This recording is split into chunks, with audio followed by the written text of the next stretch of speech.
Halo, Assalamualaikum warahmatullahi wabarakatuh. Perkenalkan, nama saya Rizka Aulia Pratama Putri dari Prodi PGSD kelas B dengan NIM 4130018056.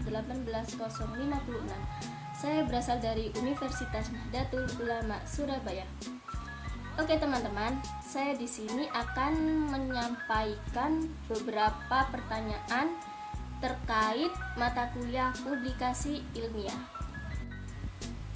Oke, langsung saja saya akan menjawab pertanyaan yang pertama. Apa sih publikasi ilmiah itu? Publikasi ilmiah dapat diartikan sebagai penyebarluasan suatu penelitian ilmiah orisinal yang telah dilakukan oleh seseorang atau sekelompok orang atau penyebarluasan pembaruan penelitian yang sebelumnya telah dilakukan oleh orang lain. Tujuan publikasi ini adalah untuk memberikan informasi kepada pembaca, khususnya dari kalangan akademis atau para ahli di bidangnya. Oke, sekarang pertanyaan yang kedua.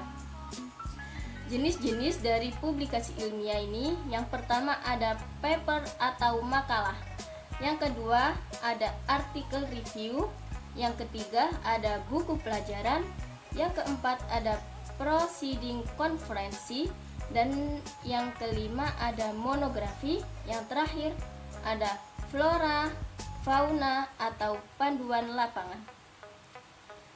Pertanyaan yang ketiga,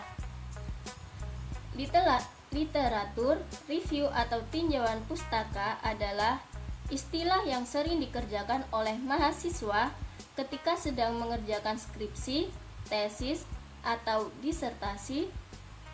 Dosen dan peneliti juga fasih menggunakan istilah ini karena kehidupan akademisi sangat dekat dengan perilaku literatur. Kehidupan akademisi sangat dekat dengan perilaku literatur review. Literatur review atau tinjauan pustaka pasti akan kita lakukan, misalnya ketika kita memulai memahami satu topik penelitian baru, mengikuti tren penelitian baru, dan memahami state of the art dari suatu topik penelitian. Oke, sekarang saya akan menjawab pertanyaan yang keempat.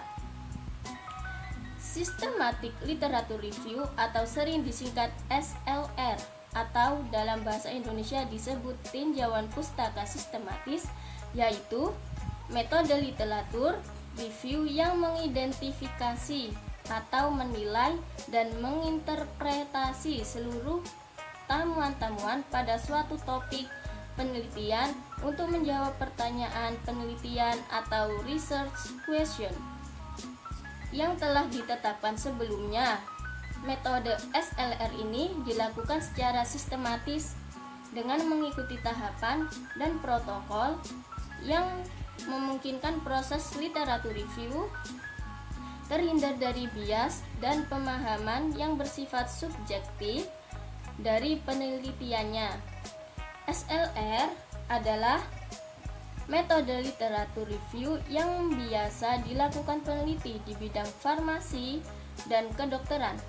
Meskipun boleh dikatakan baru mulai dibawa ke dunia computing bil khusus software engineering pada tahun 2007 oleh Barbara Kitchenham lewat papernya berjudul Guidelines in Performing Systematic Literature Reviews in Software Engineering.